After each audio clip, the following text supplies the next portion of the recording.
What's going on, everybody? Welcome to the Fresh Podcast, where we bring everything fresh in entertainment. And this is a very special episode today because this is our 6-month anniversary, and also at the end of the year, we are doing our best games of the year. And I'm joined once again by Seth. How you doing, Seth? I'm doing pretty good. I'm excited to kind of cap out the year with this one. Yeah, of course. And then the gaming developer himself, Robert. Robert, how you doing? And if Crisis Core or River City Girls 2 is my game of the year after this, I'm going to be pretty disappointed. I forgot that River City Girls came this They year. both came out. They both come out this week, like after we're done recording this. I forgot. Oh yeah, that's a good point. Well, stay tuned. This might change. We might re-record this. If they're like amazing, probably not though, because that's too much. We won't. But before we start, I want to give a special thanks and a special shout out to the person on this podcast, which is Seth. He edited our first ever YouTube short, "Why Altair is the Worst Assassin." So Seth, thank you for that. It's doing pretty good on YouTube Shorts, and it is up on our brand new TikTok. Yeah, I mean, TikTok because I'm young and trendy. Yeah. Yeah, that should be like in the link in our description, our TikTok. So yeah, please check that out. And once again, Seth, thanks for working on that. Hopefully, there are more where that came from. Yeah, that was a good short. Yeah, absolutely. All right. Yeah, thank you guys so much. I hope that at the very least we get a laugh out of someone. I chuckled. Hopefully, yeah. That's all that matters. So, we'll also try to integrate more wrestling memes in the future. Yes. Yes. But on with the actual podcast. We are talking about the best games of the year. And 2022, I almost called this 2023. It's been an interesting year.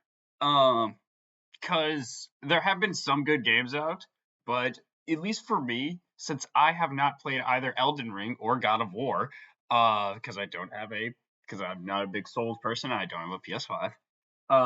It was kind of like an interesting looking at like what my actual like favorites were. Before like we kind of get into like our actual tops, I wanted to ask you guys, what are your guys' thoughts on like I guess this year in gaming? Just kind of general thoughts and stuff like that. Seth, I'll start with you. Okay. I think this year has been interesting. I remember I actually listened to our older podcast before, and I talked about I hope last year doesn't get forgotten too much because it didn't have those clear, like, big juggernaut games. It was like kind of an interesting mix of like indies and some AAA titles that were really all doing different things. And this year, yeah, Drew's kind of mentioned it. This year has been dominated by like the Elden Ring, God of War, Ragnarok conversation. Yeah. But I also think like this year has been still a lot of interesting variety of games, you know. Like we have stuff like with action type style RPGs, more story driven titles that some that I really liked I'll get into. One of the best fighting games, apparently, Sifu, also came out this year. It didn't win. I'm just happy. It didn't win. No, Sifu didn't win anything, which is a shame. But it shouldn't win fighting game of the year, though. That's for sure, though. It's not a fighting game. It was to somebody. It was to the game journalist that couldn't think of another fighting game example that couldn't think of a like, fighting game. Could have done Persona 4 Arena Ultimax, I think. Did that? Like, but isn't that a re-release though? Look, they put JoJo Bizarre's Adventure though was also on the list, and that's a re-release too. Granted, it's an older game, but it's still a re-release. Look, this was not the best year for fighting games. All right, this was a very bad year for fighting games. This was not the best year for the Game Awards either. So it's not that bad. We got Hades 2 announced. Is that coming? That is next year. Know. Yeah. Oh crap! I might have to change my most anticipated game. Oh god. Yeah, I'm pretty sure it said 2023 in the trailer. I'll talk more about it later. Robert, what are your thoughts on games of this year?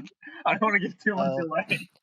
I think there's been some pretty good stuff, some like kind of unique stuff. There's a good amount of open world stuff, like Elden Ring. I've said stuff a lot. There's Pokemon Legends Arceus. That game came out. We all forgot about that one because I Elden did. Ring and God of War kind of dominated. And then another Pokemon game came out too. Yeah, and then there was the less polished Pokemon game, to put it Scarlet Violet. nicely. Then RPGs, there were some good RPGs this year. Mm, And yeah, I mean, if you liked games, there was something for you this year, which is not like, A lot of delays too. yeah, Yeah, this was a I lot mean, of things got pushed to, back. to sum it up, I think gaming was pretty good this year. Good sport. Okay, well, let's just get into it, and let's just get the big one right out of the way, which is, in our opinion, the best game of 2022. And we've already kind of mentioned the big the big weights, the Elden Ring, the God of Wars. But as I said, I didn't play those. Because screw the mainstream, as a joke. Ironically, looking at like my list, a lot of my games are like not the biggest like mainstream things, and that very much shows with my best game because my kind of finalists were, as Robert said, Pokemon Arceus, probably one of like my favorite like Pokemon games just ever. It's up there with Diamond because it is very like fourth gen inspired, but that didn't take it. I considered putting the Lego Star Wars, the Skywalker Saga, with all of that because I really enjoyed that, but ultimately after thinking about long and hard, my game of the year for this year is Teenage Mutant Ninja Turtles: Shredder's Revenge. And both of you could probably attest to that game. It is perfect in exactly what it wants to be.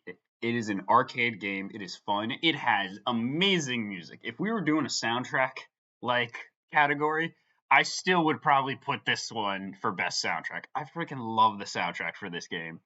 It has fun beat 'em up mechanics. It is the Ninja Turtles, and I'm a huge Ninja Turtles fan. The characters actually do, they're not super diverse, but they do have a little bit of variety, so there is strategy to who you pick. And it's just a fun game. It's got a boss at every level, and every level is fun and unique. And it's not a big game. It's not an expansive thing. This is not, something that it wouldn't really win Game of the Year like a Game Awards, but it's so simple and so small, but everything it does to a T, and it does perfectly, and it's exactly what I wanted. It met my expectations brilliantly, and if you need like just kind of a simple beat 'em up that you can play with your friends and mess around with, it's a great time.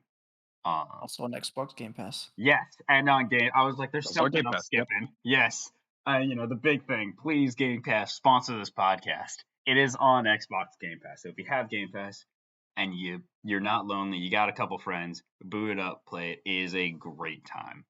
Um, and Or even if you are lonely, there's a lot of people that play it. So you just start an online game, you'll probably yeah, have some people drop it, like, and play with you. yeah, great time. That's also true. I actually want to add on to your like kind of talk about like what is the level of quality that you put on like a game of the year and like the amount of detail. And you're right that Teenage Mutant Ninja Turtles Shredder's Revenge is not going to have like the same level of detail as something like a God of War, but I think where it executes its detail is in specific areas and it's done really well. I'm not a Teenage Mutant Ninja Turtles fan, but I have Drew with me. Yeah, I played through Shredder's Revenge with him, and I also know that like a lot of content creators have talked about this game, and apparently there's a lot of like references to not just the specific era of show that this game is based on, but to other eras as well. There's like references in like the level design, background characters, two of the certain bosses that you fight. two of the bosses are from the live action movies. We got Baxter Stockman as his fly. We got a bunch of Mousers, everything. And there's even a couple that I didn't know as like a huge fan, like the mole and like the one digger guy. I don't remember what their names were. Oh, yeah, Um, those two guys at the zoo level. yeah, I the remember zoo. that. I had to look them up to figure out like who are these guys. So yeah, there's a lot of detail, a lot of like extra stuff in this game. Just like if And you watch the story. Super Shredder too. Oh You yes, mentioned that like that was only in like one scene in the movie, right? that Like was the big finale. And spoilers for the live-action Ninja Turtles second movie, that featured the legendary Vanilla Ice. Can't forget him. Um, Super Shredder was Shredder like infused with the ooze, and he got like huge and big, and he was on screen for maybe 2 minutes, and then accidentally killed himself. But he was such a cool design, and he's always been such a cool design. The fans like him, so like, why not? Let's put him in as the last boss. And you actually fight him this time. He doesn't just, fall under a bridge or whatever. No, or technically has a bridge fall on him, is what the ending is. The sequel's a weird movie, but yeah.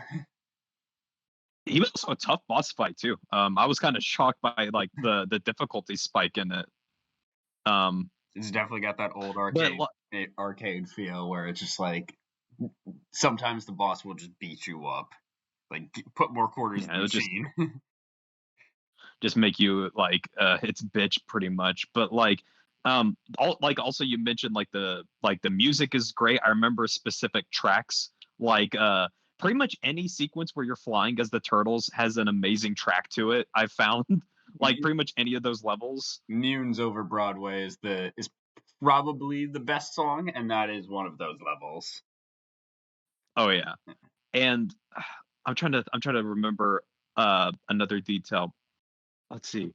Oh yeah, and then like apparently the game also make references to like other Teenage Mutant Ninja Turtle games with some of the moves of like the characters and stuff like that. Yes. Like it's always like kind of pay on homage. Not just other. I'm glad you mentioned that because that's something I forgot to say. Not just other Ninja Turtle games. They make references to just fighting games in general. A lot of Chun-Li is in April O'Neil. And I'm trying to think what else. Leonardo has a dive kick. Raphael has a Shoryuken. Michelangelo has like Chun-Li's kind of head bounce move that she does. And there's a lot of like animation details that I'm pretty sure like Leonardo also has like Guile's back throw. It's a lot of like animation details that these characters have. To not just other Ninja Turtles, but like just fighting games in general, which makes sense because isn't one of the publishers of this game's Arc Systems, or am I thinking of something else? I know it's the publisher is Emu, who are the guys who also like I believe created Streets of Rage 4, which came out a few years ago. So they do have like a background. Yeah, they do have like a background, but they were the publisher this time around. The developers behind this, I cannot think of their name, but I know one of the other like kind of brawler type games that they made in the past was the Scott Pilgrim game. Yep, good game. Fun arcade game as well. But yeah, like I you definitely, that's the interesting thing about Shredder's Revenge, isn't it? Is like it is both equal parts feels like it is a game out of time, like it literally just dropped right out of the mid 90s, but it has like a level of polish to it that definitely makes it like a 2022 title. I completely agree. Yeah, if you ever played any of those like old school like 80s or 90s like arcade games, you will definitely you'll definitely feel the polish and you'll definitely feel the inspiration for this. And if you haven't, it's just a fun game. Like plain and simple, it's just fun to play. Yeah, it's a good afternoon killer, if anything. Exactly.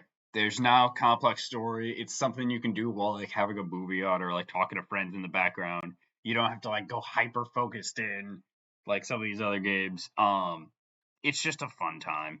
It's just a fun afternoon. It's a great party game because like how many players can you get at one time? I think 6. Yeah, 6 players. 6 players. If you like I said, you can matchmake in this game. 6 players at the same time with like all doing their big moves and specials and taunts is pure chaos. It's so much fun. Plus, you get to hear Mikey just constantly yell "Party, dude!" over and over and over. Guilty as charged. Deep breath. Just what's Casey? I can't. Oh, I wish I could remember Casey's. He has like some made up insult that I can't remember right now. but yeah, He calls them scum bucket or that's whatever, and right. Yeah. points his like hockey stick. Yeah, that's Yeah. right. I remember now. It took me a second. I like Yeah. Donatello's. Donnie is just he just sits down and plays his Game Boy. Yeah, Yeah. Donnie's is quiet. That's why I think Donnie has the best taunt because he doesn't make any Uh, noise. Yeah, he's like, all I right, like guys, I'm gonna play Tetris for a minute. Raph actually has I actually quite like Raph's because one, it's I think the fastest one, and two, it's him Yes. just laughing at you and then just getting back into fighting. Yes. He's just quick little laugh. All right. I'm It's pretty sure. very in character. Yeah. But no, this game, if you haven't picked it up, it is very cheap if you don't have Game Pass. But you should have Game Pass, so it is free to you. So definitely try it out. It's not a big game. It'll definitely fit in whatever storage that you have left. And just, try it out for it after. You could probably beat the whole like main story in one sitting. Like me, it's that technically did two, It's but like 2.5, 3 hours. yeah, it's a really quick. It's a quick game, but it's a good game. And Everything the it more intends. players you get, it goes by even faster. It Oh, gets insane. definitely. So, Teenage Mutant Ninja Turtles: Shredder's Revenge. Pick it up on Game Pass or pick it up in stores. Highly recommend. But that is my game of the year. And now, Robert, it is your turn. Hello. What is All right. your game of the year? So I got to go with one of the big wigs, one of the actual Game of the Awards year certified nominees, Xenoblade Chronicles 3. Okay. Um, I'm a massive fan of the Xenoblade series. Picked it up ever since the first one on the 3DS, and Xenoblade 3 as a sequel pretty much delivered on everything I could want out of a Xenoblade game. It is a open world action RPG. Very shocker compared to what else is on the list, like Elden Ring. Yeah. But what this game does very well is it is a great sequel and also just a great standalone game. Like, what I think makes Xenoblade 3 stand out is that you don't need to have played the previous two Xenoblade Chronicles games to enjoy it. It is a very standalone game. It's going you're going to get the best experience out of it if you have played Xenoblade 1 and 2, but it's a game you don't have to have prior knowledge to be able to step in and enjoy because all the characters is very like it's not based out of the first two games like explicitly, it's more implicit. And like, hey, if you understand that reference, then like this piece of the world that's like taken out of like the first game, you'll go like, oh, that's really cool. But if you're a new player, you'll be like, oh, that looks really cool. But more of just because the scenery in that game is just drop dead gorgeous. Hmm. Um, but yeah, I think it has one of my favorite casts in a RPG just in general. I've loved pretty much every single character out of the six. Um, and that also goes into combat too, because they're all really fun to play their classes. And Yes. something that 3 does really well is you can mix and match character classes. So you can pretty much set up your party however you want to play the game, and it offers a lot of replay value in that way too. Cuz it's like, oh, if I want to like have a lot of attackers and like a healer, you could do that, or if like, oh, I want a really tanky party, you could also do that.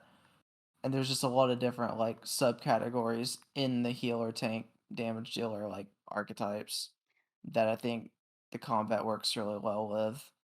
Is that But something that is new to this game, or has that always been in like the Xenoblade like formula? yeah, the Xenoblade games have always had that formula. You have your attacker, you have your damage, sponge or tank, and you get a healer. I mean, you can play with different comps, but those are the ones that always kind of work the best, given you typically only have three characters at a time. Xenoblade 3, everyone's active all the time, Oh. and it feels incredible because you don't have to bench anybody.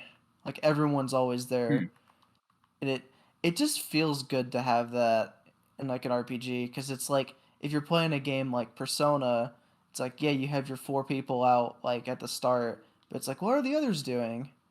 And in Xenoblade 3, it's like, nope, they're fighting too. Yeah, that's interesting. That's a good way around just like because one of the hardest things with RPGs is like, well, now I have to bench someone, even like whether because I don't like them or whether it's like they're just not good. But does that sounds like, and this is someone who like I don't know much of this series, a genuine question. Does that sounds like it would like just get chaotic at one point, trying to like control 6 people. Like I Well, know it's you a only control one at a time, but you can kind of issue orders, aka be on the offensive or be defensive. But you can switch to anybody at any time on the fly, so you can control everybody. But if you just want to stick to your favorite character and just play as them, then by all means you can. interesting.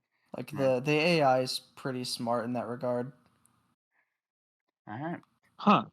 Eh, I think like and I want to add, well, no, I don't have really anything to add. I don't know anything about Xenoblade Chronicles except hearing about people talking about Xenoblade Chronicles. Um, but I will say that, like, how would this compare to like previous Xenoblade Chronicles? Because from what I understand, uh, I believe this is the correct last one was two.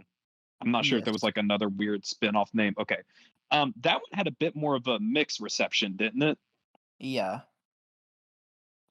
So The what do you think like made like three kind of like do you think three took some criticisms from two and addressed those, or yes. do you think it just kind of okay?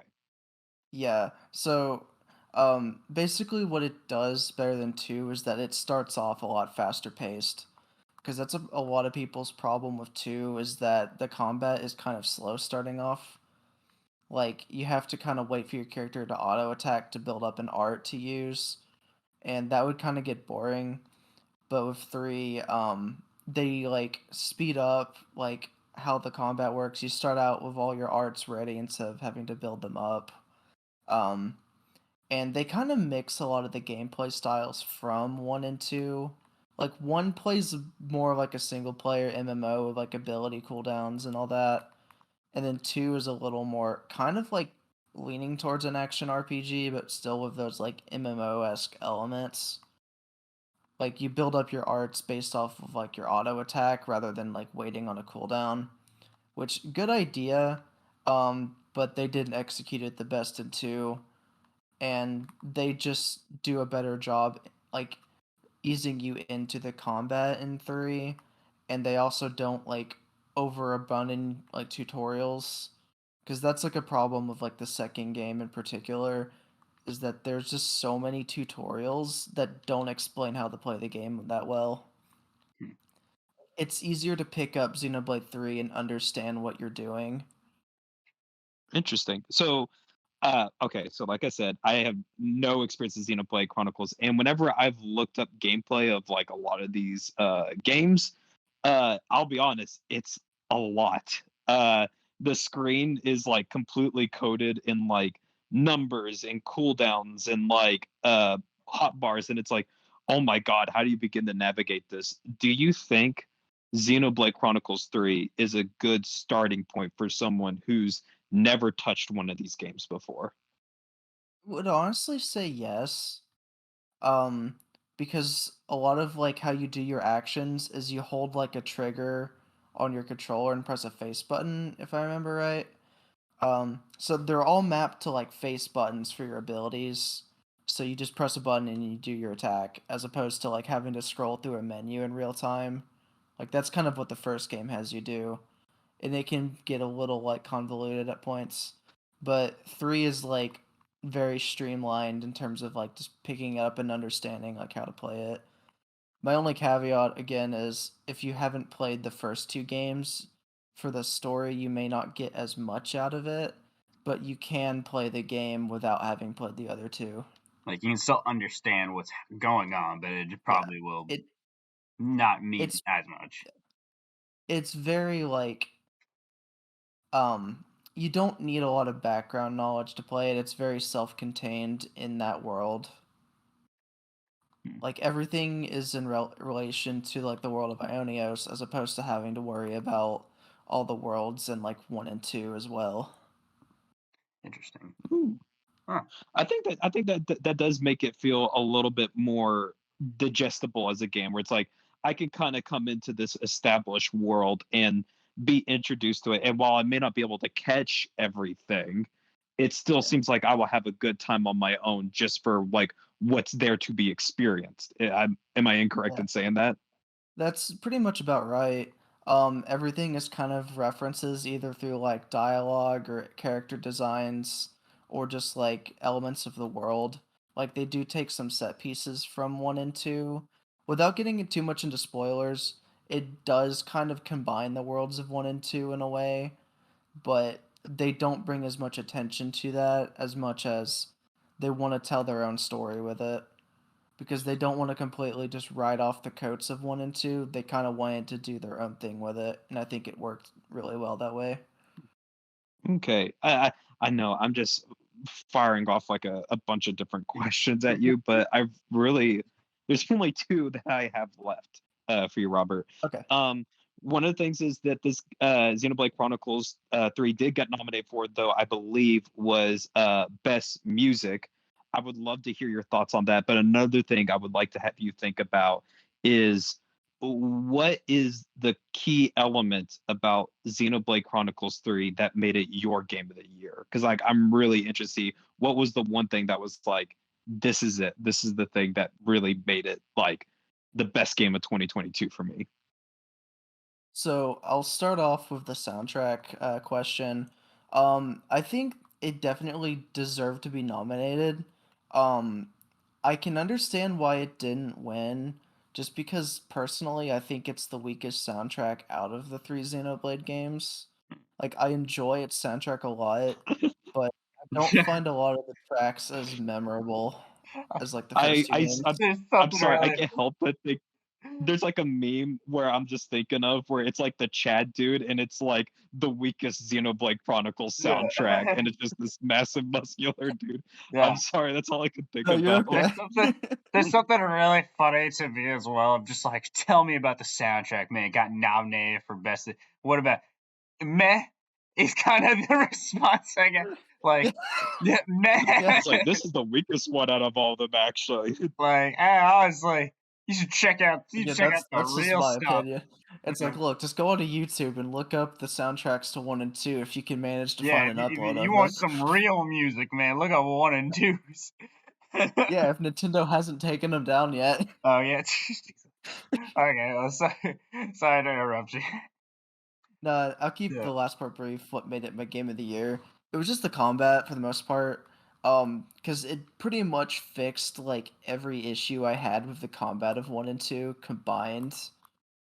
I think that was pretty much the selling factor. Was just it felt really good to fight enemies and bosses, and I just loved being able to like go in, plan out like, okay, I want this character to be on this class, do this thing, and then go into a fight and it like play out how I want, and I come out victorious. It feels like incredible. And then second goes to the character writing because holy crap, I love every single character in this game. They are written and work together so flawlessly that it's a shame it didn't get any awards. Like it should have gotten best RPG in my opinion. Can I ask what did win Best RPG as someone who doesn't remember? I was working Elden during the Ring. game. As Elden Ring. Oh, that Yeah, I barely was counts. also working Come during on, that that too. barely counts. No, it's Uh, still I, I mean, no okay, it yeah, I it counts. think does Elden count, Ring. but also like it Elden already Ring won is Game still of a the Year. JRPG. Yeah, but it already Okay, won yeah, Game I of the guess you can Year. still RJ. Give it to something else. It al- Yeah, we know those reward shows are kind of dumb. As we say on our own reward show, but our award show is way better. our So award show we is don't we don't based. let like We go we off of don't let like straight facts. Yeah, and yeah we also by don't straight let facts, he means random our own kids up on the personal stage. opinions. Random kids talking about the Reformed Orthodox Rabbi Bill Clinton. Yeah. By the way, that kid got arrested. Yeah, That kid's in jail no, right now. Is- That kid yeah, got arrested no, I immediately. think he's he's out. in He's jail. out now. He's out, but he did get police. I just hope that This is a weird aside. I just hope what he was saying wasn't some coded anti-Semitic I stuff, don't think it was. because I know It was apparently just a prank. I I hope not, because apparently that kid has shown up on like InfoWars a couple of times. I believe it. So just hopefully it stays a prank, and not anything more. But man, they really need to up their security at these places. He just It's walked on really weird. stage Because with no like one cared. Miyazaki and all of them. Like he He looked walked on important. stage. Yeah, he walked on stage with an oversized suit, and people are like, "Yeah, he's obviously a game dev. He deserves to be up there." Like, I'm not gonna oh lie, I kind gosh, of it's so respect it. good. I kind of respect Look, the balls just to do that. Call the Game Awards after I'm, they're the if you're terrible I, security. if you're I confident mean, enough, you can honestly, get yeah, away with because like, anything. Yes. well, here's the thing. Like, it's good that like, yes, like it just turned out to be a prank this time. But if it turned out to be something a bit more serious, like someone actually meaning ill intent, it could have been a bad situation, and no one was there to stop it. Yeah. So Hopefully that's a wake up call to it the Game Awards.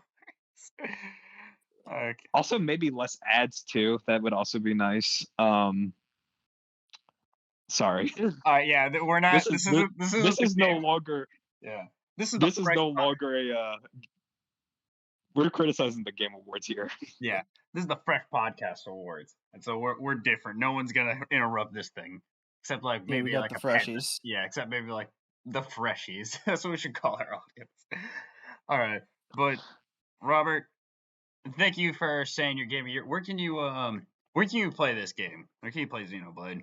And can you pick it up? It's a Nintendo Switch game. You could get the whole trilogy on the Switch. All right, sounds good. Now, last but hopefully not least, Seth, it is your turn. What, in your opinion, was the best game of 2022? All right. I just want to say that it was a tough year for me, to kind of decide, because there was a lot of really good like contenders, I believe. And I really had to settle, like it really came down to two games. And I really had to ask myself of like which one really blew me away and was like, yes, this was the most like consistent and mind-blowing experience for me, is like this deserves to be game of the year. Um and honestly, it came down to either Sifu and the other game, and unfortunately, Sifu didn't win. I love Sifu, but that was not the case here. Uh, I have to give it to Elden Ring.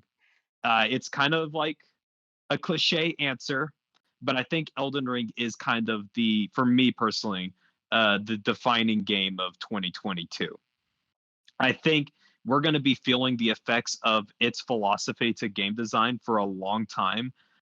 Something I've kind of said before is Elden Ring is the first open world game to seem to take the lessons from Legend of Zelda Breath of the Wild, and I mean the correct lessons from it. We've seen other games try to replicate a similar style to it, but they don't quite catch what makes it work. And I think what makes Elden Ring works is it has a really artistically striking and interesting open world that you want to delve into, and gives like satisfying rewards when you do explore. But at the same time, it's not always strictly guiding you with like waypoints everywhere or little like question marks above characters' heads. It's not that kind of game. And I think that's such a like novel idea of open world design that, like I said, started that felt like it started with Breath of the Wild and is being continued here in Elden Ring.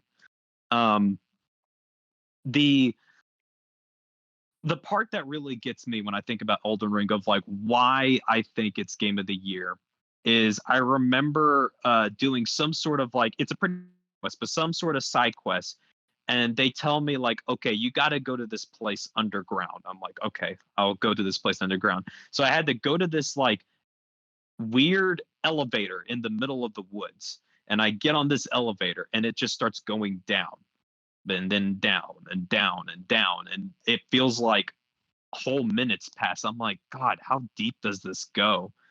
And then when you reach the underground, it is this place lit up with like a galaxy of stars, and like a whole region opens up on under a already massive map. And to me, like my brain felt like it short circuited there. I was like, I don't understand. Like I thought I had a good idea of the scope of this game, and it opened itself up there.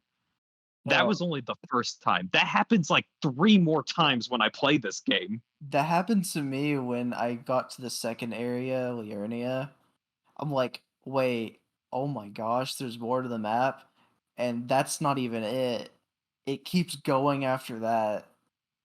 Like it's Elden Ring is something I like to liken to the game that just keeps giving. It like as you think you've discovered everything, there's always just one more thing. Yeah, I it's like it's always like one more secret, one more area you haven't discovered, a little lore bit, or like just something that's so cool that you're like, what the heck? Like, I just got ambushed by something like completely awesome. One of my favorite moments that I will think back on this game is there's a snowy area in the game. I'm just riding on my horse on this like frozen lake. And it's clear at first, but then all of a sudden, like a blizzard moves in. I'm like, what the heck? Like there's a sudden blizzard. I can barely see in front of me what's going on. And then a dragon swoops in from the blizzard and initiated a boss fight in the open world with me. And I was like, holy crap. Like it was so cinematic and it just comes out of nowhere. And like the game is constantly giving you surprises like that. It doesn't feel there are copy paste elements for sure, like some of the dungeons and all that. But even there, they're trying to figure out ways to remix it and not play exactly into the player's expectations. I think that's what makes the game like just a giant adventure simulator. That's what makes it work. Is like you just don't know what you're gonna get every single time. we were joking about earlier about how the Game Awards are pretty much God of War versus Elden Ring. Um, but there's a good reason for it. Like, this game, it was kind of obvious when it came out.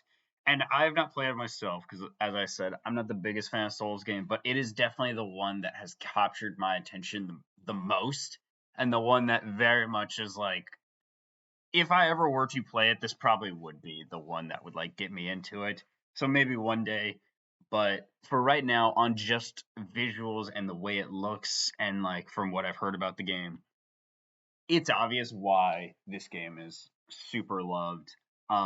Written by the same author that has done the Game of Thrones series. A lot of its areas and bosses and weapons are inspired by Norse mythology, which is always super interesting. And weird note that both of the top contenders for Game of the Year this year were both based on Norse mythology. Weird fact, but yeah, it's just this game has a lot of polish to it. This game has a lot of extra elements that are added to it, and a lot of like customization in how you want to play the game. Like there are a bunch of different classes. I've seen a ton of videos on like people essentially cosplaying as anime characters, like Yeah. as like they build their character in the game. All the different weapons and spells you can do. You can really just make that game however you want. And it's just I think Robert said it best when it was the game is very much just while it keeps going, like encapsulated. Things just keep getting bigger and added to it. And yeah, it's a breathtaking thing to watch, and very much deserving of like this is like a triple A next gen like type game. Like It's one of the most fun open world games to explore because it's one of the few open world games that legitimately rewards you for like every like little place you check.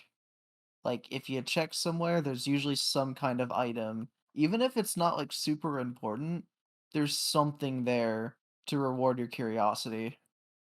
Yeah, And I it's think always that's like something that a a lot of open world games kind of lack on. Is like, yeah, there's stuff to see, but there's not a lot to do, you know? and they usually give away what you're going to see, like a mission description or something, or tell you like, oh, here's a little box and this is the reward you're going to get. You really don't know in Elden Ring, and you're constantly being rewarded. You're right, with like upgrade materials, new weapons, new moves. They're called like Ashes of War this time, that can really change the way you play, like, or even just like interesting story bits. Elden Ring is just constantly surprising. But at the same time, even though it is at its heart a Souls game, I still feel like there is a lot of big changes here that makes it step away from like the Souls genre. Yes, Elden Ring still has the whole like very cryptic kind of style of storytelling where you're more like an archaeologist trying to decipher what has happened in this world. But I feel like you can still feel a lot of George R. R. Martin's writing in this, in particular with some of the characters and bosses. Um, Compared to other Souls games, the bosses talk a lot in this game, and it speaks to a lot of their character. One of the final bosses, and one of my personal favorites, is I won't say his name, but he is a boss towards the end of the game, and he just it's cool because he is just such a hype fight. Where at first he's fighting you in a traditional way with like I believe like a giant axe doing these big earth shattering moves. You get him down to phase two, and then he just becomes it feels like a WWE storyline Oh, because basically he like gets rid of a lot of his godlyhood power and just rips off his shirt and just starts beating the shit out of you with his bare hands. He is grabbing you and throwing you up in the air and pile driving you into the ground. And he at the whole time he's like, "I'm a warrior," and it's the coolest shit. if they And made like a the thing Souls is, boss a grappler. I know, and it's like they never have done this much in term like I said, a lot of times there are characters in Souls games, but you don't really see it this expressive like during a boss fight. And there's so many other good examples too, like Margit the Fell Omen. That's a pretty notorious one because he's like kind of the first real tough boss you face. And then like Godric the Grafted, like his whole thing where like he has to tear off limbs of his own limbs to become more powerful, and it's like disgusting but also like it shows how zealous this guy is. It's amazing. Like the voice acting in this game should not be underestimated. Like the bosses and a lot of the side characters do a really good job here. I definitely feel like if there was a place where you can feel George R. R. Martin's influence, it was in how much he dedicated into making the characters interesting and believable in this like kind of brutal world. Um, Another thing is, I think what Elden Ring does is besides adding in a lot of cool different things like being able to jump now, jump attacks, more of like a staggering pressure system where you can like parry multiple times to open up like their counterattacks and stuff like that. Like, yeah, that's all still here and those are good. I think the best change they made though is Spirit Ashes. If you don't know, Spirit Ashes is basically a Pokemon system in Elden Ring. Monsters and even certain bosses you can get uh as like a summonable thing that you can use either during particularly tough fights or during boss fights.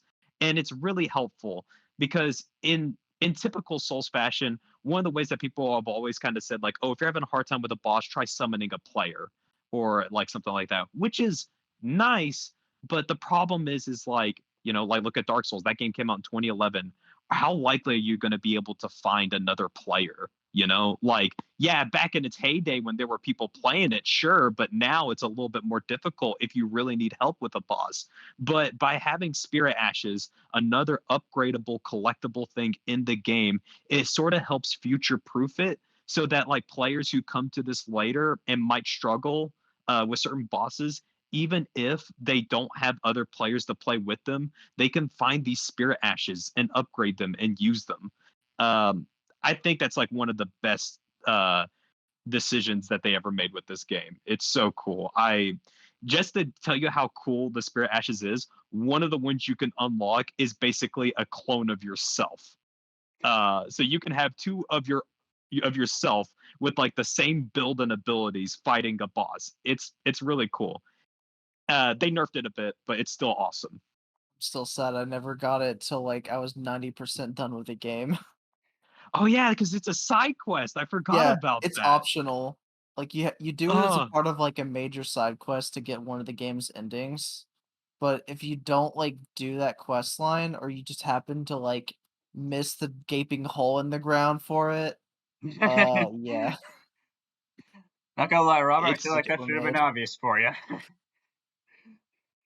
I will say this much, since I know Drew will bring it up. I'll just go ahead and get ahead of the curve of where you can play this game. You can obviously it's on like Xbox One and the Series systems, as well as PS4 and PS5.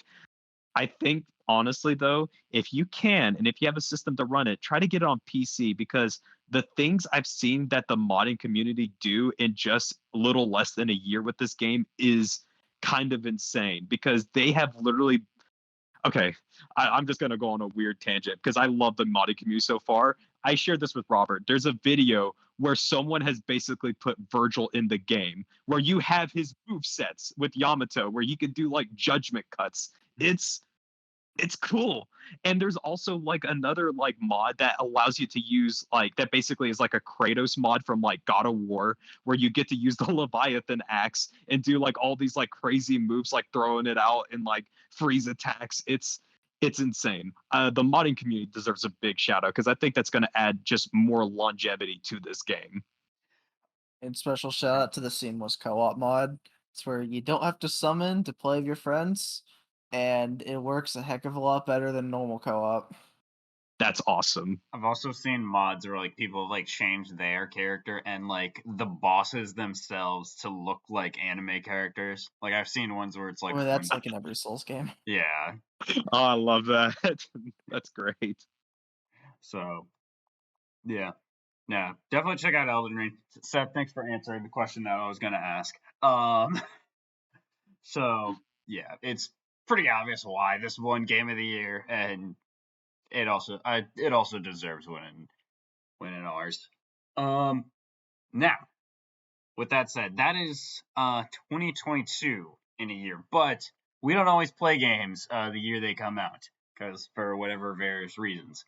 So we have another category, which is best for me, and that is the best games that we played for this year, even though it might not have come out this year.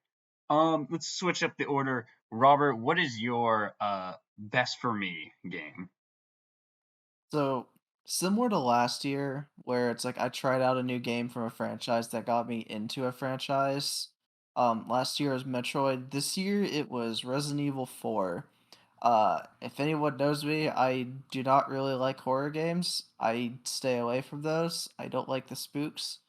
But I got Resident Evil 4 on a whim. I heard it wasn't super spooky. It was more of an action game. And it was. It was a fantastic game, to put it bluntly. It basically defined a whole genre of games, kind of like how Metroid did. Um, for like third person shooters. Like it basically just the survival horror type genre for like the mid to late 2000s and onwards of that. Like it was a very influential game. It even without it, we wouldn't have gotten games like Dead Space, cuz Dead Space was like a huge like it was a game inspired from Resident Evil 4, and a lot of that was kind of like reworked to make it like basically what RE4 did. But speaking of RE4, it just has like an incredible like gameplay loop. Um, you got like a lot of like cool stuff with that. All the like the fights are fun, like the boss fights. Managing like your inventory to like okay, as I'm like jumbling through this, the inventory system in RE4 is incredible. Oh It's yeah. you get this Yep. attaché case, right? And you can move things around to kind of fit in like a grid, and it's like a game in of itself, just trying to organize your inventory so you can fit more stuff. Like that alone is just incredibly fun. But I mean, I'm being kind of vague just because there's just so much good that like RE4 does as a game. If that doesn't Like show you how good a game is, where Robert is gushing about the inventory system, that I don't know what else will. The fact that you can I say have the played. and he's right. Like and Oh he's yeah. accurate in that. But that just speaks to how like well polished this game is. That it's like, bro, that inventory though. Like, it is like its own game. It's so funny because it's like, as Robert's mentioning this, this year there was also Resident Evil 4 VR, which almost compels me enough to sell my soul to Meta so I can play it. I Um, wish I had a and part Quest of it 2 for that. is and part of it, that game, I believe, is there is a whole new mini game around just your attach case, and it's a puzzler, and honestly, it looks like a lot of fun. Um, There's a game Also, that came on Xbox that was like basically just that as its own game. I forget the I name bel of it. oh yeah, I think it was like unpacking or something. It was like No, the Unpacking packing something game. else. Okay. But real quick, I also want to add. Robert was talking about influences. Like Dead Space is like an obvious influence, but like even some like stranger ones that you wouldn't expect, like Gears of War, also took inspiration, I believe, from Resident Evil 4 because like that kind of helped build like what we have of third person cover shooters today. And also Last of Us, the first Last of Us, one of the things it attributes as a big influence on it, like I know that the director has spoken about this, is Resident Evil 4 was a big influence. It's just I agree with Robert so much because that game's like just it's it looking back on it now, like obviously there's a lot of games does what it does and does it better with like shooting and like handling like certain creatures and stuff like that. But that game just has really good pacing and level design, I think. Like it has so much fun combat arenas and just the flow to gameplay with like the survival horror elements that like it's not hard to see why this game is always considered one of the best games of all time by so many people. Yeah, like I can't think of much that I find like wrong with the game. Like even the stuff that's like dealing with like Ashley, which I know she's like a big point of contention, but I didn't Yeah, find her all that yeah. like bad to deal with. Yeah, like I feel like it can definitely be frustrating. If you don't know, Ashley is kind of like the your companion slash thing you're escorting because like Resident Evil 4 is essentially a long escort mission. Um and you have to like protect Ashley. And if Ashley dies, it's an instant failure state in the game. So you have to kind of be careful. But Robert's right. The game does give you a lot of ways to like either keep Ashley out of the fight or like put her in like a like literally I think a dumpster or something Yeah, so she can just tell hide her in to wait while in Leon there. fights. I think that she is probably like I do kind of agree with that, where Ashley is not that bad as some people make it out, but she's not very useful either. Like she doesn't really do anything in terms of helping Leon out in a fight or getting more resources or something, which you definitely see now. Like a lot of games seem to address that. Like you've seen it with Last of Us and God of War and stuff, where the companions that you're riding along with do make an effort to help you out as much as they can. And like even if they don't start out helping that much, sometimes like Last of Us, like as you go through that game, Ellie starts helping you in combat more and more. Right. Yeah. Now, definitely, it's regarded as the best Resident Evil game, and there are definitely good reasons. Uh, and also something I want to point out, make sure I put this out. There is high speculation, and I don't believe there's a trailer out for it yet, but there has been like pretty much confirmed that this is the next game that will be getting a reboot in the same No, vein. it's no Oh RE4. well, That there was a whole trailer and everything about it. I Like missed no, it. there's it a comes full out like trailer now. March 1st, I believe. Okay. Yeah, Well, not that far from now. well, in that case, It looks great. yeah. So definitely recommend playing the first one. And I think you guys would playing the first one before playing the remake, but I'm You should assuming the play it story will yourself. stay. Yeah, yeah. Just play both, honestly. Yeah, Drew, Yeah. Yeah, Drew. Yeah. you Don't should just play watch it. Max play it. No, I'm gonna keep doing what I Yeah, do. I you, just like what I like. I've never played a Resident Evil game, but I've just watched playthroughs of it, so I get the memes and stuff. And Yeah. I like what I do. Like RE4 got me to play like RE5 and RE2 and 3 remakes. Now I like what I do. All right. that's I'm kind of impressed that it got you to get through RE5. Yeah. Look, I played that in Notice he didn't co-op. say six, by the way. He didn't say That's right. RE6. Well, yeah, I've not played 6. Yeah, Do you know what I six have it is? because I got a bunch of them off a Humble Bundle. but I don't want to play it. There's a whole trust me, there is a whole like infinite pit of bad RE games we could go down, like Resident Evil Umbrella Corps. There's also that. Operation There's Raccoon also City. like Operation Raccoon City. Yeah, but there's a lot of bad ones. Resident Evil. Actually, I don't know if that was. Yeah. Code Veronica. Yeah. I know some people. Oh wow, no. Okay, maybe we should stop because those are actually some people like that. So we might get some people like those games. Not saying I agree with them. Just saying that let's not get any shade here. Look, moral of the story is RE4 is a good game. Go play it. You can pick it up pretty much on anything now. It's on everything. Yeah, it's an older game. So I'll do it myself. And so for the best for me, this game, and this was my most anticipated game of last year actually, and it's no surprise that I like this game. Like this is one of the most tailored to me games I think I've ever seen in my life, and that's Deathloop.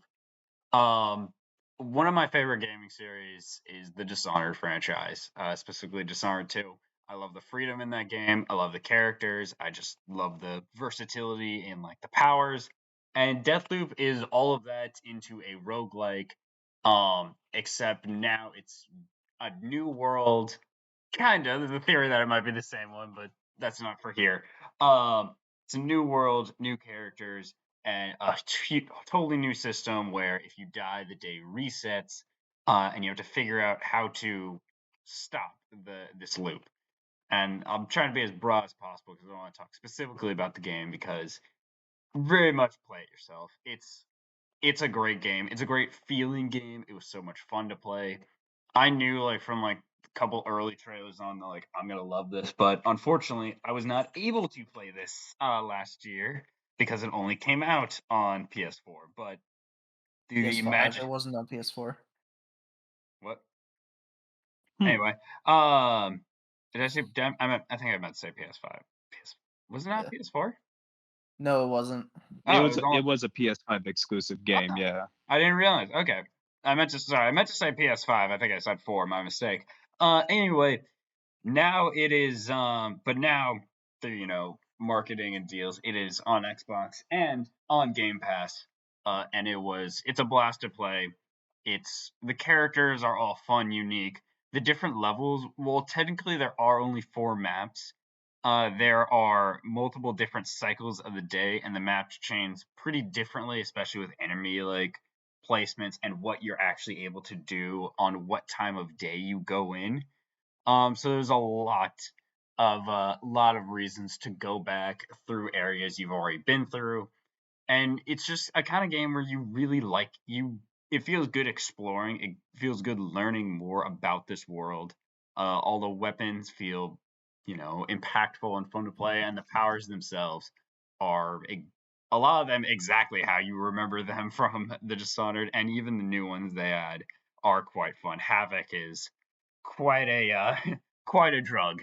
So definitely recommend Deathloop. Like I said, it's on Game Pass. And I completely even haven't even mentioned the kind of main part about this game, the fact that if your friends are in it, or if you just want to be a bad person to people online, you can invade people's worlds as a character called Julia and just go and kill people as like they're going through the game during their playthrough. It's a very evil thing to do, but it's quite fun. And if your friends have it, you can go in and either A, make their life hell by killing them, or maybe like Seth did, help me out trying to do an achievement. It didn't work the achievement we were trying to give, but it was still fun having Seth jump in a game. Yeah, you could kind of do like a little pseudo co-op if you Yeah. really please. It's very interesting how it works. Yeah. It's just a shame that I played it on PS5 like a little bit after it came out. I tried to go and invade people as Juliana and I couldn't get a single game. I think it helped that I played this right when it came to Game Pass, because right now it's one of those games where the longer this game is alive, the harder it's going to be to find people to invade as Juliana, especially with a lot of new players, the more than likely just like switch it to offline mode. Yeah. Funny I story. actually I'm actually gonna have to disagree with that though on the Xbox release because it's on because the problem was is when Deathloop came out on PS5, I believe it was like basically like a full $60-$70 game. I don't really remember the full price tag on it at the time. But that was kind of the thing that like might lower the audience of who can enter into it. But because it's on Game Pass for both PC and Xbox, that probably expands the audience quite a bit. Oh no, My experience whenever it definitely does going back to now. Deathloop, What I'm saying is the uh, longer this game is out, the lower that player base that's true. is what I was trying to say. Right now, it's pretty good, and it was fantastic when I first got this on Game Pass. I mean, like, as the game continues on, it's going to be harder and harder to find a match because it's not like a Unless expansive multiplayer thing. that's true. Unless they like start integrating like unless they release like some sort of DLC for or expansion for this game. I think you're right. I think it's the multiplayer might only be on for so long. So just try to get into it and have fun with it as you can. Yeah. Yeah. I'm glad to see it's so high on your list because yeah, I guess your list because this was a game that was very close to my game of the year last year. It was one of those where I was like I was really struggling with it, and Deathloop was one of those. Um, it's such a even more than just like how open the gameplay is to like accommodating so many different play styles with like the weapons and the layout of levels and the powers you can get and even the difference between Colt and Juliana. Uh, this game has such style to it. Mm-hmm. The way that music like oftentimes I'm not sure if it's 100% proven, but it feels like so many times the music syncs up with what's going on, and it has sort of like this like it depends on where you're at, but it does have like a sort of jazzy feel to everything, and just the way the art design is in this game just feels so unique. Like I don't know if you could attest to that, Drew, but like Yeah. that's at least how I I felt playing I it. definitely Like feel it. It gives me you. I think you said it better, and I'll give you credit to this. It has. It's not the exact same art style or like style as Cowboy Bebop, but it definitely has the same vibes to it. It definitely has it that has same the tone. right, it has like the same attitude towards how important music is to its Mhm. style, I think. Yeah. My favorite level is nighttime in Updom when you go to Alexis Dorsey's party, Yes. just because like it has a really good sneaking theme where it's just so like lightened in the background and a little sinister, but as soon as like the combat kicks in you just hear the drums start kicking into it, and it's like oh my god, this is so cool, and it's so fun to like both sneak into the party and then just watch it crash and burn Yeah. and as that track starts to really kick into gear. It fits as um well because Alexis's party is at night, and especially playing through it on it really is like the final level technically. It's kind of weird to Yeah. say because you can go to it immediately, but it's really the last the last area you'll always go to. It very much Yeah. culminates to like the stark difference between I can play this very stealthily or I can go in and murder the million people in this freaking mansion. Um, Yeah, it's kind of set up to where if you're aiming to like complete the loop, Dorsey's gonna be the last one you take out. yeah, almost always. what on like just to speak to how fun it is with like the powers and the variety of it is one of my favorite ways to take out Alexis Dorsey is there's that whole thing where everybody stands up on this podium and talk about how evil they are, like literally like it's a competition to see who's the most evil, and if they think your story is lame the audience can vote to like have you be dropped down the podium and into a meat grinder and grind it to a pulp. You can Dorsey that way. What There's you a can trophy for also that. what you can also do though is you can actually use a power called Nexus, which Yep. links up the fates of everyone. So if something that happens to one person happens to everyone, you can get that power, upgrade it so it like its spread is so wide where you can literally like get everyone, including Alexis Dorsey, caught in this in the Nexus drop anyone really Yeah. down the meat grinder, and it kills everyone in the party room. And there's a lot of people, but it's possible, and it's fun as shit to do. One of my favorite things to do in the game is that exact moment. Except there's something really fun to me about nexusing 20 people and then just with a silenced pistol, just beep, one person and everyone just collapses at the same time. And it's a really funny mantra of like the game has a lot of like different ways to like figure out who Alexis Dorothy is because he's the one that's always hidden and everyone looks like everyone has the same mask as him. So it's really fun just to be like, well, I can't tell who he is, so I might as well just take out everyone. And that's the Just easiest slaughter way. everyone. Yeah. So definitely recommend One thing, Deathloop. Oh, go ahead. one more thing I want to say, just because I want to get your opinion on it now that you played through it. Yes. Since you played the other like arcane games like Dishonored 1 and 2, I correct me if I'm wrong. Don't you agree that like Deathloop's characters is the best characters that Arcane has ever put out? Like easily. Okay, yeah, I will agree with you. Yes, the characters are definitely the best. I don't want to say that means I like this game more than Dishonored 2 because I love the story of Dishonored 2 and the world that is in.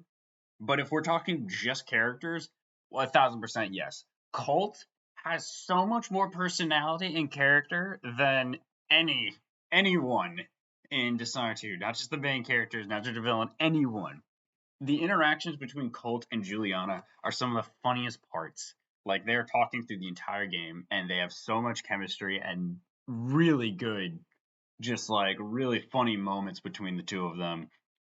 Even the bosses that or the visionaries that you fight, you don't talk to them all a lot because they will shoot you the second they see you.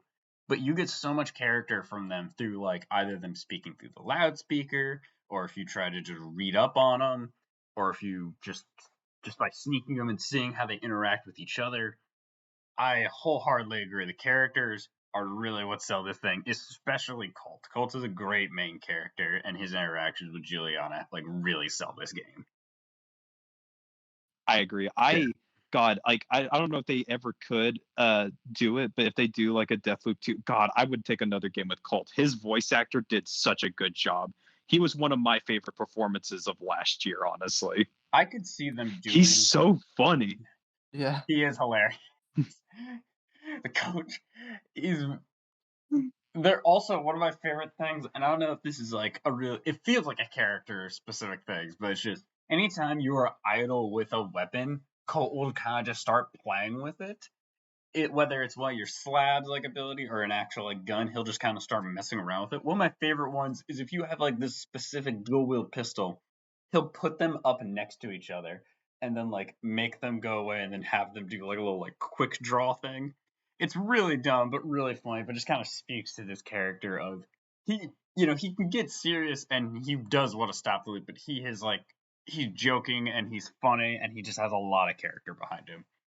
So Oh man, that like I think you might be right about that because I remember you probably remember this too. yeah. The first time you get to infuse a gun, Colt gets super excited and he starts talking to the gun and basically he's like, Yeah. "Oh, you're my first gun. What should I name you? Should I name you like Machine Gun Killer or maybe like Colt Jr.?" And then like a second passes and he's like, "Why the fuck am I talking to a gun?" I kept that gun. I kept that gun for the rest of the game after I did it because he named it Colt Jr. That's great. It's amazing. Okay, but yeah, we could talk about Deathloop forever, and I would like to because this game is really fun. Please make another one. Please make either Dishonored 3 or Deathloop 2, or the idea because a lot of fans have been pulling holes at this and it's almost been confirmed. You can combine them. Make a Deathloop prequel and then also Dishonored 3 and put it somewhere in the middle. You have thousands of years in between that, to be fair, but I want another game. I would love another game kind of set in this world. Because so far every single game that's been in here has been like amazing, and Deathloop is no exception. But that's a lot for me. Seth, what about you? What is the best game for you that you found this year? Man, it's kind of crazy. I almost forgot that I had to come up with an option after talking so long about Yeah, Deathloop. you could say Deathloop Uh, again, I guess. the thing is, I did play Deathloop the year it came out, so I can't Yeah. say Deathloop. Okay, But fair. I will say this much: I've enjoyed playing it on. Guess what? It came to Game Pass. It was an easy sell for me to play it again. If I haven't said that 6 times already, here's number 7. Yeah, it was on Game Pass. Another one was Persona 5 Royal, which I'm currently working through on Game Pass as well. That's another good one. But no, I'm getting ahead of myself. The game I think that is new to me that I really love is kind of cheating because it's really 3 games, but it's the Hitman trilogy, the newer one by IO Interactive. Um, just because, like, listen, you watch anyone play this game, it suddenly makes sense. It's something that, like, you play a very specific style of like sneaking around, disguises, paying attention to your environment, and using certain elements to get the edge on like your targets. But it's so much fun. And there's so many different ways of you can play Hitman, like the trilogy, because they're all kind of like this, because the levels are just so big and open. And what I love is the game can be as super serious or as goofy as you want. Like you can definitely do it as kind of like you're like some sort of like uh international assassin going in with silenced pistols, taking out guards and trying to quietly take out your target, or like with a silent sniper rifle. I remember one of the ways I took out my target was I posted up inside like a church bell tower, and whenever he came out and walked, patrolled the area, he got near some cars. So I blew up the car's like gas tank with my silent sniper rifle. So it looked like he died in a freak accident, um, which was cool. But at the same time, the game gives you challenges that are so ridiculous. Like, oh, yeah, for the Dubai mission, here's a challenge to make one of your targets fall to their death by slipping on a banana peel. And it does the whole like cartoon, like they go flying up in the air and slam on their back deal. Like it's hilarious. And I love it. Like Hitman 3 is just like I said, you can really play that game however you want. There is no wrong way, and it's just so much fun. It's so expressive. Um, there's really not much I can say to it other than like it's still getting updates. They're going to be integrating soon a new like kind of roguelike mode to it, which I think will fit very well with that kind of game. Um, it's let's see, I believe Hitman 3 is on Game Pass, so you can also play it there. That's like with the latest levels and stuff like that. Uh, a couple of things. One of the cool things that Hitman 3 really got me into checking out actually is and I really recommend people check it out, the Hitman speedrunning community. Because what people do with it is bonkers. I'm talking about people attaching explosives onto C4 so that they blow up the explosive, send the bomb flying across the map to hit a target in the exact area they're going to be patrolling and blow them up as part of their speedrunning tactic.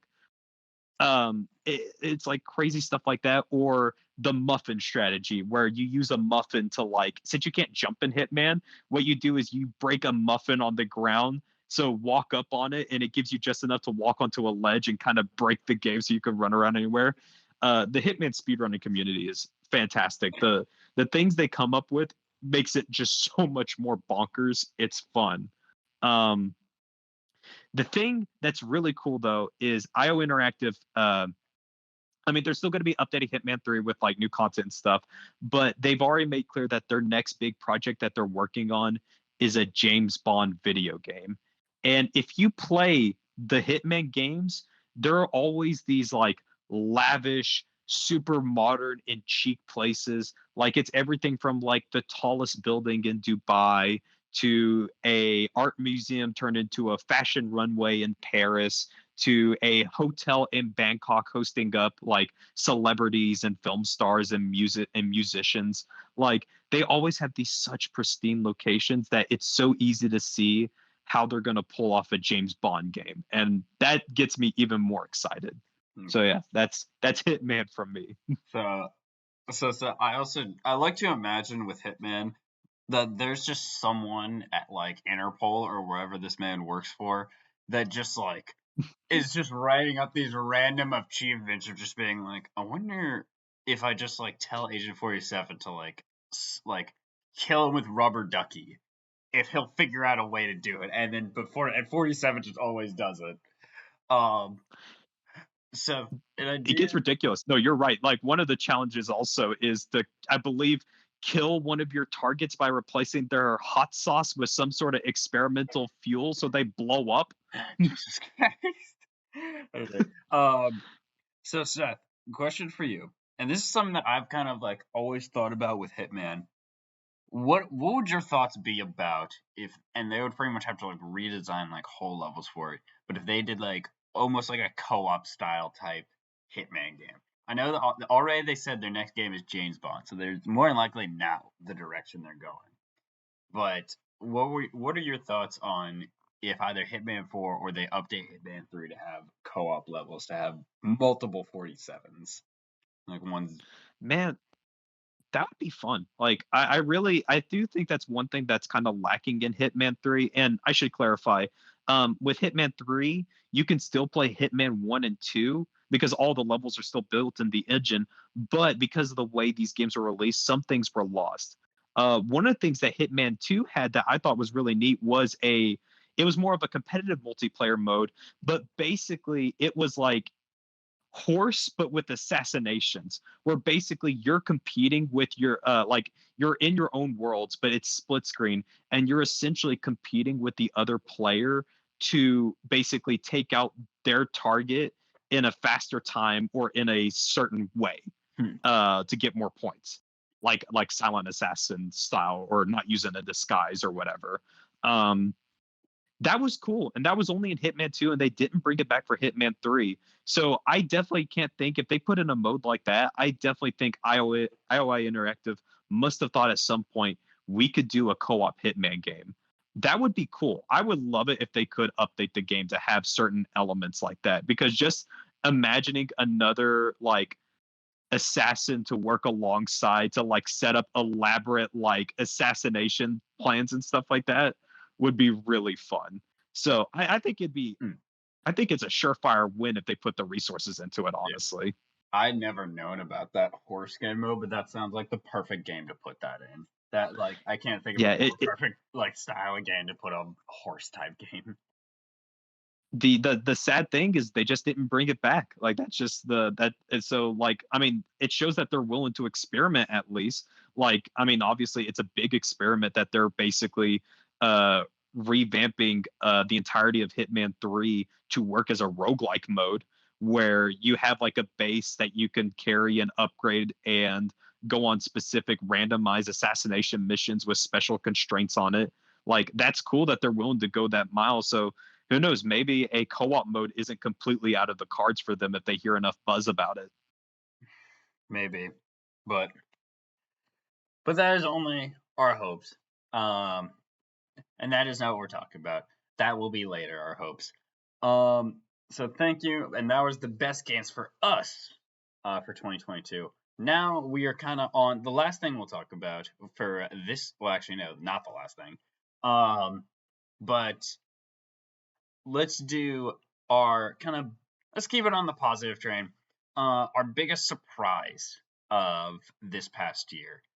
And I'll go first with this one because everyone else has gone first.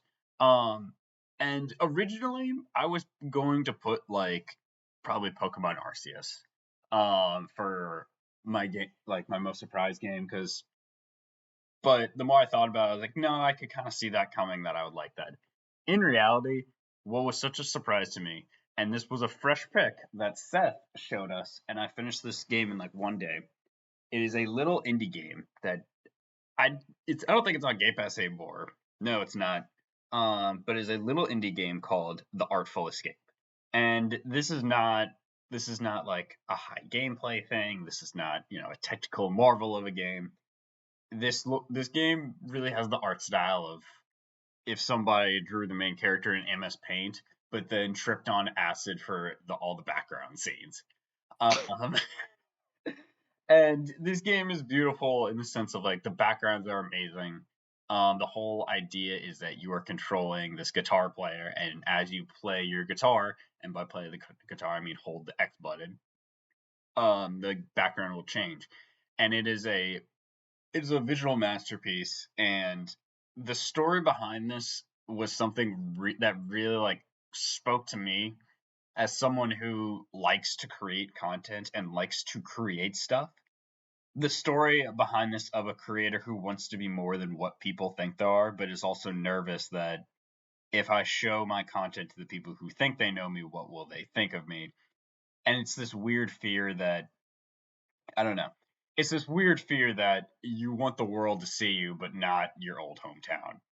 And there's something about You're that. also trying to kind of break like the weight of like expectations. Exactly. Yeah, that's a good way of saying it. But its story behind it, its messaging behind that, and just the visuals. And again, a common theme behind all these is the music behind that, which is just visually stunning. And as for music, just stunning. Period. Um, that it really spoke to me, and it's an incredibly short game. I think the only reason I split this up into 2 days, was because it was like almost 2 o'clock in the morning when I was playing this, and I was like, I really shouldn't be up all night doing this. um, Right. but it's a really quick game. In my one playthrough, I got almost all 12 achievements. It's it's a very but everything it does and everything it's trying to do, it does well. And that's just kind of been my theme for this whole list of like, it's not the biggest game, it's not the grandest game in the world, but what it does in its small format, it does very well. So that's why I think Artful Escape was like my biggest surprise, because I probably would never have seen this game if it weren't for Seth being like, "Hey, you guys should look at this."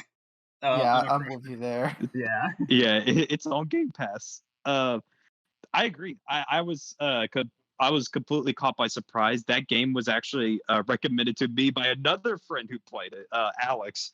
I don't know if I've ever mentioned her on the show, but like we have like similar tastes, and she showed me shout like out to the first Alex. I like don't know if you watch the show, but shout out to Alex. I'll try to get her to watch this one. But This yeah, and part like at least. she showed me yeah, she showed me like the first 10 minutes. I was like, okay, this is interesting. Let's see where this goes. And then I went home, downloaded it, played it. Short, but I agree. I loved its story, and its art and its music. Very simple gameplay wise, but I feel like it's not trying to be anything more than what it is. And I really respect that. Um, it knows what it does well and it sticks to its guns. Also, just I cannot, I'm sorry, I cannot think of the actor behind him, and it's a big actor too. It's the guy who played like Apollo Creed Carl and the dude Weathers. from The Mandalorian. It's Carl Carl Weathers. Weathers, I that's was right. literally, as Carl you started talking, I was like, shoot, I forgot to mention how good Carl Weathers is in this. Also, why does this game have freaking the man himself, Carl Weathers? That man was his in character is Predator. my favorite part of yeah his character is my favorite part of this game, not Lightman. only because he's just so charismatic and fun to listen to, but his where his story goes is he's essentially your mentor figure in this. And without getting into spoilers though, it goes in ways you don't quite expect for his character to do. And I found it strangely resonant about him, like his journey. So I his character's Lightman. I loved Lightman in this game, and Carl Weathers knocked it out of the park. He was easily the highlight of it for me. I, you want to talk about my surprise? There were two moments of my main surprise when I started this game. I'm starting this game, and I think one of the first button prompts you get is hold X to start a grand space opera, and your character just hits the sickest riff. And then the second moment is when it's going through the titles, and I'm just seeing the names of like the people, and for the most part, it's like low, like almost no name, but like not names they would recognize like voice actors. And then I just see Carl Weathers, and I'm like, there's no way that they got the Carl Weathers, Apollo Creed, Carl Weathers on this. And sure enough, I looked up on IMDb and I'm like, oh no, it's that dude. When I met the character, I'm like, hey, yeah, that's him. And yeah, like I said, his character is a very pivotal part in this story. and his character is amazing, like a lot of this game Yeah. is. So good on you, Carl. And I just want to add, like, everyone else does a really good job with acting. Don't get me wrong. Like, there's not that many characters, but what characters there are, the voice acting's very good on their end. It's just that Carl Weathers to me was just a standout. Like, I think he did such a great job of making a very like ridiculous character feel both like charismatic and believable and grounded in a weird way. Like, just like talking about like how his age is catching up to him and all this in his glory days. It's, oh god, he does such a good job here. I loved him in it. Highly recommend playing this game, even though it's probably not on Game Pass anymore. You could still get it on, PC, Xbox, or PlayStation, and it's a cheap game. It's not going to be a AAA $60 plus game. It'll be really cheap. Yeah, it's on all the platforms. It's on all the including platforms. Switch. I'm sure, it probably goes on sale a lot, but definitely get this game played. You can beat it in a day, maybe a weekend if you want to space it out. It's a quick experience, but definitely a worthwhile experience. It's definitely worth an afternoon for sure. Oh, yes, very much. All right, but that is the Artful Escape from me. Seth, what is your big surprise of this year? So my big surprise was a game that was actually showcased, I believe, either earlier this year or late last year as a sort of Game Pass type title. I think it came to multiple systems, but I believe it was a big premiere on Game Pass. It's As Dusk Falls. And the trailer for it, if you want to look it up, is very interesting because it's like a telltale story focused game, but the art style behind it is like, you know how like in movies and stuff like that where they have like the storyboard where they're like, okay, this is what we're animating, of like, this is the location, these are the keyframes of where the characters are, like the way they're talking, like in their like in like the poses that we kind of envision them in, the keyframes. Yeah. This whole game is like that. That's the art, that's the whole art style, is characters are moving around, but it's all in keyframes. So you're just seeing like a frame of them like standing, then walking, then moving, but there's like, it looked very weird. I remember watching the trailer and I'm like, oh, this game is just trying to be artsy fartsy for the sake of it, just to try to stand out. And I think this isn't going to work. But when the game did come out, I did decide to give it a try. And I was shocked that, one, I ended up really liking the art style behind it. Because one thing that I didn't expect it to do is, because it's animating keyframes, the developers hyper focused on the actors in these moments. So when you get like a character expressing a certain emotion, like they're happy or they're sad or despairing or something, like, or they're in pain, it freezes on their face at the best moment. And you really get to just soak in that emotion of what they're going through. And that's just the art style. The story itself is really good. It's a choice-based narrative, so everything kind of like shifts around to like based on your choices. So certain characters may live or die based on what you do, and they do such a good job. I really should probably start with the actual story itself. The game is I believe it's set sometime in the 90s. Well, actually, there's two things. It sort of starts in like the sort of present, like I think around like 2010, which is 10 years ago. And then the past, which is like the 90s. And basically, you're seeing like this one, like basically this one crime that a family does go wrong, and because it goes wrong, it ends up involving like another family that has nothing to do with it, and there's like these resounding effects that can be felt over the years because of their actions. You play as different characters, but it's, how do I put it, it's essentially like a really good grounded crime drama like you would probably see on something like AMC, like alongside something like a Breaking Bad, but it has such good character and heart to it. One of my favorite characters is in that is Vince.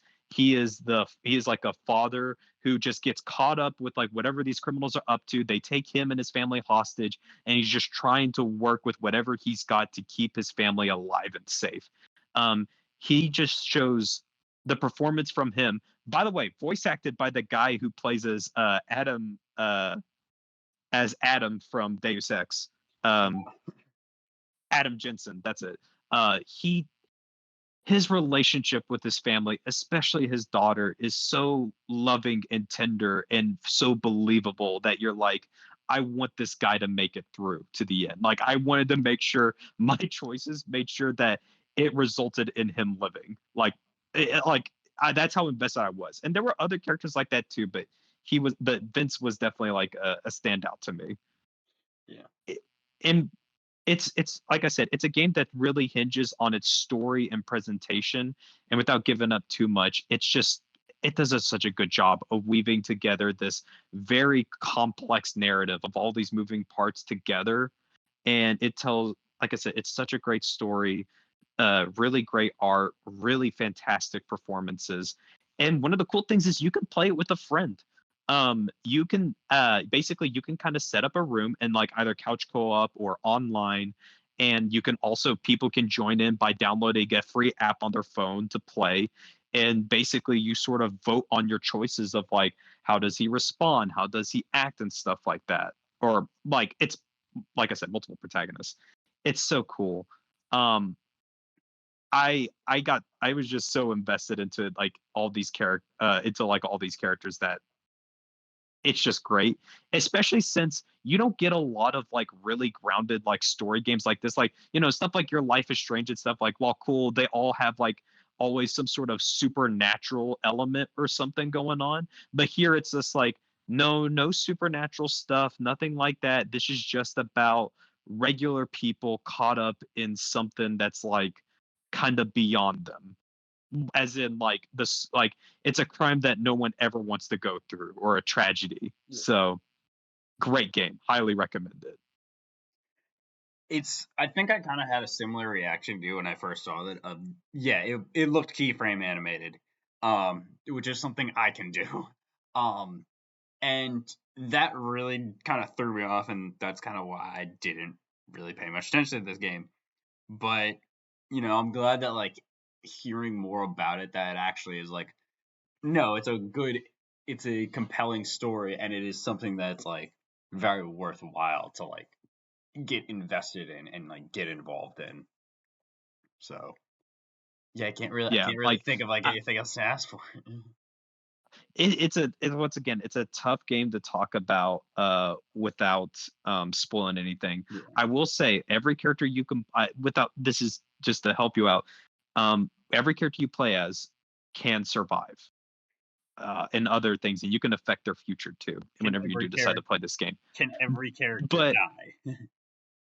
and I don't know if every character can die, because there's certain ones you don't play as that seem to have like a through line where it's like, okay, they have to make it to the end. Maybe I just haven't looked far enough into it, but I don't think every character can die. But most of the characters, pretty much all the characters, you can save. Okay. I do want to add one thing, like it's such a weird thing, and I have to talk about, but like, but just to illustrate how invested it was, whenever I was playing like as Vince, and he's kind of like in like the sort of past like timeline story. I know it's very weird to talk about it this way, but just bear with me here. Whenever I was like playing with Vince, I was kind of convinced like, okay, he's the father figure type character, and this is all set in the past. He's probably gonna die. So I was preparing for him to die no matter what.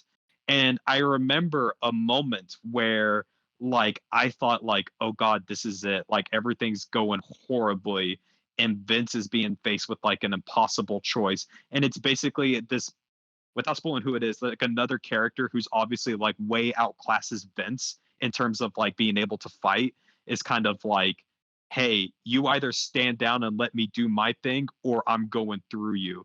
And I already thought like Vince is gonna die anyways. So I was like, all right, fuck it, let's go. If we're gonna go, we're going down fighting. And the fact that like Vince puts up such an amazing fight and just actually wins the fight, I should add. If you play your cards right, he still win the fight and come out alive. I was like, oh my God. I didn't think the game would let me do that, but it did. And I was just so happy by the end of it. It's a great, like I said, it's just the game is full of moments like that. So Well, I'll definitely have to check it out at some point or look more into it. Is it available everywhere? Is it a Game Pass game? oh yeah, it is definitely like a Game Pass game. Okay. So I think it's on multiple systems. I definitely I'm pretty positive it is on PC and Xbox at least. All right. But as the theme keeps going, Game Pass. Um, Robert, your turn. Biggest surprise. So continuing with the Game Pass trend, Of course.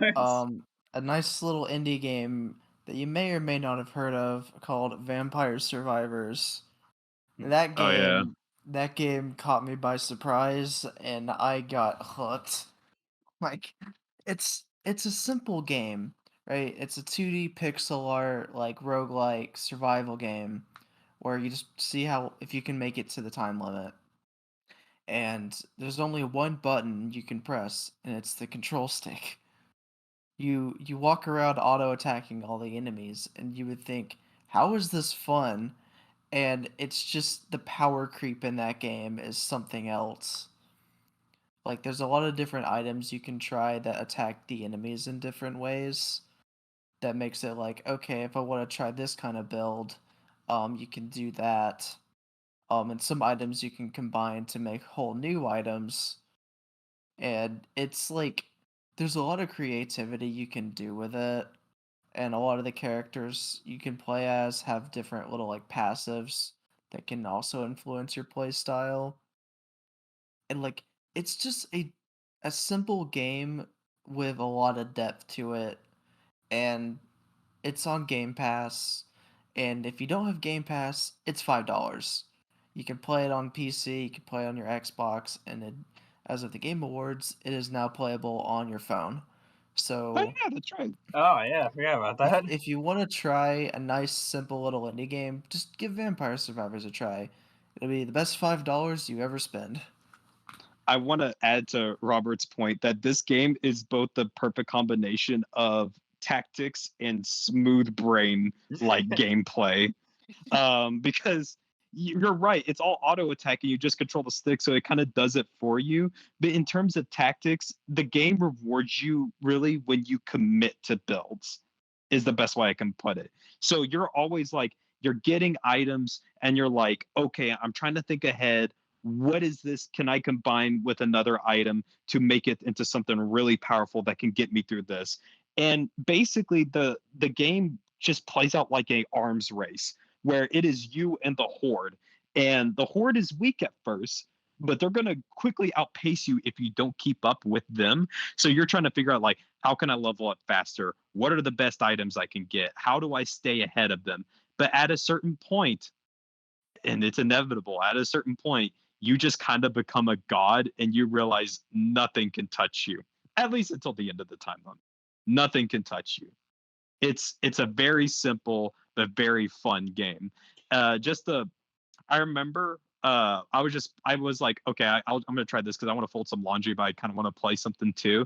I literally played the first 10 minutes to get a build going for my character, and then I was like, cool, they're self-sustaining now. Like they can't really be beat. I'm gonna take care of some chores like clean up some trash, uh, fold laundry, and come back and check in with the game every now and then and watch my character still mowing down hordes. It's like, yep, he's still going. So I'm just gonna keep my golden. So I just kept doing chores, collecting gold to upgrade, like to get the permanent passives. It was so stupid, but it was so fun. It's there's just so much you can do with it that like you want to come back over and over. I've spent like hours just doing runs. It's like, all right, one more run, and then 2 hours later, okay, I should stop now. And also without it being paid for, the best loot boxes in a video game, non-paid loot boxes. Absolutely. Robert, have you gotten those? I know you have because you put so much, but I'm just going to pose it like a question. Have you gotten one of those chests where it's like bam, bam, bam, and it shoots off fireworks, and then just like like it just like the gold counter just goes up and up and up, and it just doesn't stop, and you're getting like 5 different upgrade Oh, items at that's like once. the most satisfying thing ever. It's like you open it and like you get like all those items, you just get this overly elaborate animation like, dang, I feel so good for just opening a chest. It's the best loot box in any game. I will not hear otherwise. I agree. This game has it's been one of those games like there's been multiple days where I've been like I should just download and play it, and I haven't, but I need to because after seeing what it is and hearing so much about it, I definitely need to play it at some point. Uh, Yeah. so So I'm if definitely you gonna. like if you like Castlevania type aesthetic, then you'll be right at home with that. Yeah. Yeah, Uh, like the older style Castlevania. Thinking about it, like it really does kind of build its own genre with like the simple stick stuff and like basically working as a roguelike. I could totally see like other titles making their own version of this. I just thought of this. They could totally, if Sony really wanted to with their mobile division, I could see them building like a God of War version of Vampire Survivors, where it's just Kratos getting like a bunch of artifacts and just leveling up and mowing down hordes and hordes of pixelated enemies. They're mobile, mind you. That's what I'm thinking of. But like, there, the genre could go to so many different places, I think, and make it like really fun.